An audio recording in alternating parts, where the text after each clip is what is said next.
Hai, jumpa lagi di Jagat Review TV. Selamat menikmati informasi berita hari ini. Setelah Realme 10 4G diluncurkan secara global, termasuk di Indonesia, Realme juga merilis Realme 10 versi 5G di pasar Cina. Smartphone tersebut mengusung chipset MediaTek Dimensity 700 dengan layar IPS berukuran 6,6 inci 90Hz. Di bagian depan ada notch kamera selfie dengan resolusi 8MP, sementara belakang terdapat 3 kamera dengan sensor utama 50MP. Urusan baterai, Realme 10 5G punya kapasitas 5000 mAh dengan dukungan fast charging 33W melalui port USB-C. Realme 10 versi 5G ini dijual di harga sekitar 2,8 jutaan rupiah untuk varian 8128GB dan 3,4 jutaan rupiah untuk varian 8256GB. Namun penjualannya untuk saat ini hanya di pasar Cina saja ya. Tak diketahui apakah bakal masuk ke Indonesia, tapi tentunya sih akan menarik jika Realme resmi mendatangkannya ke tanah air ya. Apple kabarnya mau ganti phrase Hey Siri jadi hanya satu kata, Siri, buat manggil voice assistant mereka itu di masa mendatang. Di luar sih tampaknya itu perubahan yang sangat simple ya, tapi nyatanya butuh banyak skenario pelatihan untuk mengimplementasikannya dalam AI. Alasan mengapa Apple ingin menggantinya hanya jadi satu kata, salah satunya adalah demi mempersingkat waktu respons Siri terhadap suatu perintah. Lebih lanjut, perubahan itu juga akan memudahkan Siri untuk merangkai beberapa perintah sekaligus dalam satu waktu. Sebagai informasi, voice assistant Alexa dari Amazon juga memiliki trigger hanya satu kata. Sementara itu, Google masih menggunakan phrase Hey Google atau OK Google. Kalian sendiri sering pakai voice assistant gak sih?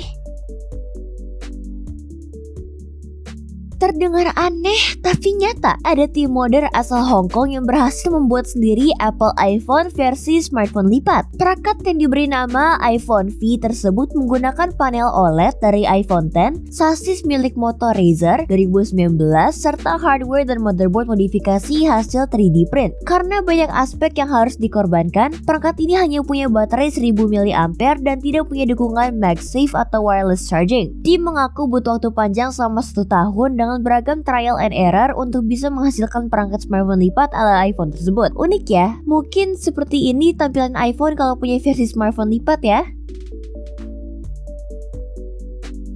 Audio Technica baru saja merilis TWS yang dilengkapi dengan casing lampu UV antibakterial ATH-TWX9.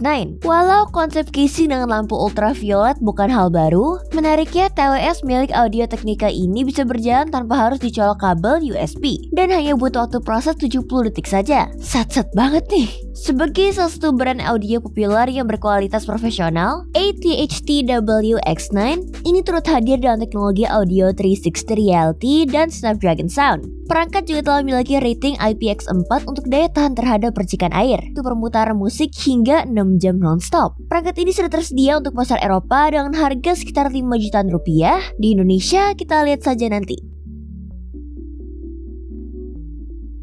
FLIR baru saja menghadirkan kamera thermal terbarunya, FLIR One Edge Pro. Berbeda dengan pendahulunya, perangkat kini tidak perlu dihubungkan ke smartphone dengan kabel lagi dan sepenuhnya akan bergantung secara nirkabel. Dengan demikian, proses transfer data juga akan bisa dihadirkan dengan cara nirkabel juga pada nantinya. FLIR menyebutkan bahwa selain kemampuan nirkabel ini, perangkat juga sudah diberikan peningkatan terhadap daya tahan baterainya. Perangkat FLIR baru ini akan punya resolusi gambar 160x120 dengan frame rate yang ditingkatkan, tapi masih dibatasi dengan aturan pemerintah. Perangkat juga punya mode MSX yang memungkinkan pengguna untuk membaca data thermal jauh lebih mudah dan melapisi gambar dari kamera. Harganya sekitar 8,5 juta rupiah saja.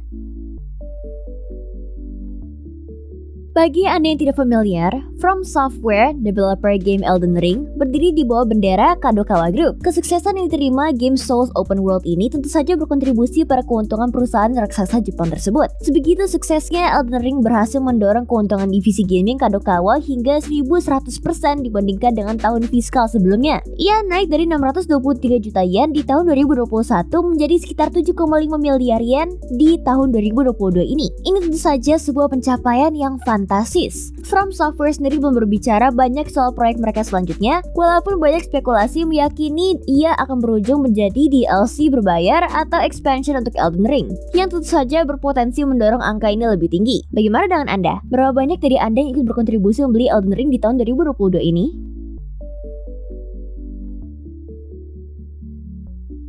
Jadi, gimana menurut kamu berita hari ini? Ingin selalu up to date dengan informasi teknologi terkini? Jangan lupa subscribe dan follow Jagat Review ya. Sampai jumpa di informasi menarik selanjutnya.